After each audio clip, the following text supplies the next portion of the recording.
Ahora bien, asimismo como el texto sufrió alteración en el proceso de copiado, también sufrió alteración en su compaginación. La compaginación de la Biblia tal y como la conocemos hoy día no es la correcta, no es la forma que se utilizaba la Biblia manuscrita en los tiempos del Señor Jesús y sus apóstoles. Cómo se terminó de completar el canon. Eso es otro aspecto interesantísimo que ustedes como libreros cristianos deben ponerle mucha atención y estar al tanto de esto, porque la Biblia textual es la primera Biblia en la historia de la humanidad que está atacando esta problemática de la compaginación y de la reconstrucción del texto hebreo.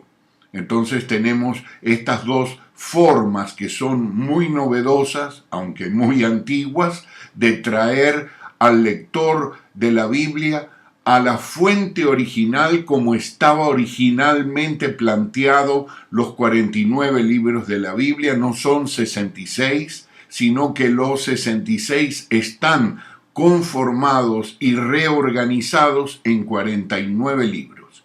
Ustedes podrán ver también allí en el documento informativo esta conformación, esta compaginación interna de la Biblia que sigue los mismos parámetros de la Biblia del primer siglo, del tiempo del Señor Jesucristo y sus apóstoles.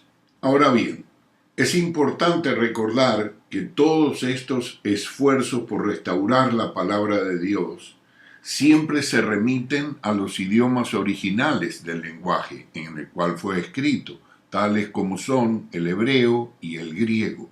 De manera tal que una vez que uno ha analizado y ha evaluado y ha solucionado el problema de la transcripción del texto sagrado, tiene que confrontarse con una nueva problemática que es la traducción al idioma vernáculo, en este caso el portugués. Entonces, ¿cómo traducir fielmente ese esfuerzo que se ha hecho por restaurar el texto sagrado en su idioma original? ¿Cómo traducirlo fielmente a la lengua receptora?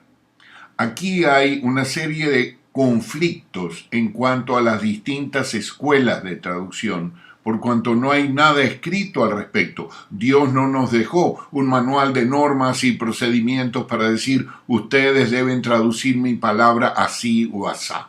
No, no existe.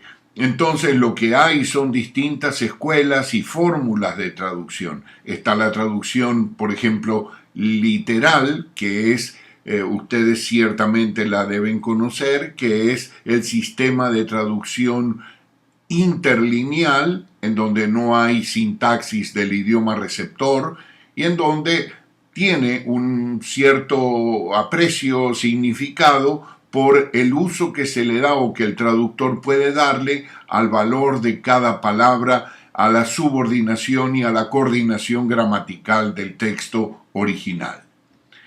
Después están las traducciones literarias de la Biblia, las traducciones por equivalencia formales, que son tales como la versión Reina Valera en el castellano y la versión de Ferreira de Almeida en el portugués, la versión del Rey Jaime en el inglés. Son esfuerzos de traducción literaria, en donde el traductor se siente en la absoluta libertad de utilizar todos los recursos del lenguaje receptor, en este caso sería el portugués, para brindar al lector una experiencia de lectura, valga la redundancia, en el mejor idioma posible.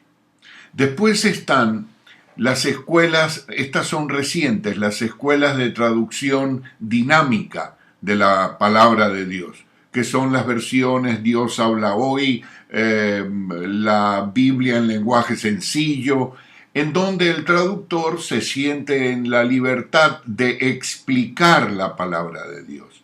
Este sistema de traducción tiene sus ventajas para lectores que se inician en la lectura de la palabra de Dios, pero se comete el error de no advertir al lector que lo que se está leyendo no es exactamente la palabra de Dios, sino es un comentario de la palabra de Dios.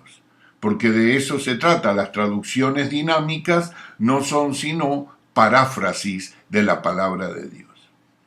Dentro de toda esa gama hay muchísimas diferencias, unas notables, otras menos notables, y nosotros lo que hemos propuesto en la sociedad, en nuestra sociedad bíblica, es una disciplina de traducción que llamamos traducción contextual, en valoración del contexto, bien sea inmediato o bien sea remoto. Esto tiene una enorme ventaja. Primero, es lo más literal posible. Y en aquellos casos que tengamos que apartarnos del texto por cuestiones de sintaxis del idioma receptor, en este caso sería el portugués, entonces apartarnos lo indispensablemente necesario. Nada más, no ir más allá. Inmediatamente que podemos, entonces regresar a la literalidad del texto.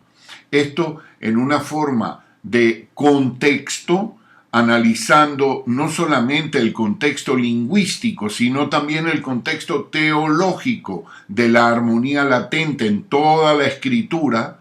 Entonces hemos logrado una extraordinaria versión que ya ha tenido demostraciones de aprecio en todo el mundo de habla castellana. Porque ya, como bien dije, esta primera edición de la Biblia textual en portugués es la cuarta versión de la Biblia textual en castellano. Dicho esto, entonces a mí me gustaría que ustedes evaluaran el resto del documento informativo, porque como libreros cristianos tienen la enorme responsabilidad de saber estas verdades acerca de la sagrada palabra de Dios. Les saludo pues nuevamente en el grato amor de nuestro Señor Jesucristo y los dejo en la conferencia con Claudio Rodríguez.